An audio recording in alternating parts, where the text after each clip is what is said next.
கிராம கோயில்கள் பணியாற்றுகிற கிராம பூசாரிகளான நீங்களும் இந்த சமுதாயத்துல ஒரு அங்கம்தான். உங்களுடைய வாழ்விலும் விடியல் ஏற்படணும் என்ற எண்ணத்துல தான் நம்முடைய அரசு தொடர்ந்து செயலாற்றி வருகிறது. ஒரு காலத்துல கோயில் இருக்கிற தெருக்கள்ல கூட பலரால் நுழைய முடியாத நிலைதான் இருந்துச்சு. அதை மாற்றி இன்னைக்கு கோயிலுக்குள்ள எல்லா மக்களும் வரலாம், அனைத்து சாதியினரும் அர்ச்சகராகலாம், அன்னை தமிழில் அர்ச்சனை செய்யலாம்னு மாற்றி இருக்கிறோம். இந்த மாற்றம் தான் நாம் விரும்புகிற சமூக முன்னேற்றம். இதைத்தான் உண்மையான இறை பற்றாளர்களும் விரும்புவாங்க. சமரசமும் சமத்துவம் தான் ஆன்மீக பாதையா இருக்க முடியும். நம்மை பொறுத்த வரைக்கும் சமத்துவத்தை போற்றும் அனைவரையும் நாம் போற்றுவோம். மக்களுடைய சுயமரியாதை உரிமைகளும் மதிக்கப்படணும். அதை நாம செய்யறதுனாலதான் ஆன்மீக பெரியோர்கள் தொடர்ந்து நமக்கு ஆதரவா இருக்காங்க. தமிழ்நாட்டில் மட்டும் இல்ல, இந்தியா முழுக்க இத்தகைய சமத்துவம் சகோதரத்துவம் நிலைபெறணும்.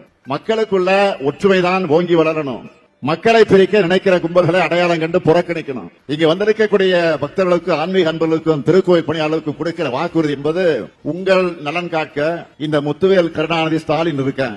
உங்கள் ஆதரவோடு திராவிட மாடல் ஆட்சி தொடரட்டும், தமிழ்நாடு வெல்லட்டும், வெல்வோம் ஒன்றாக.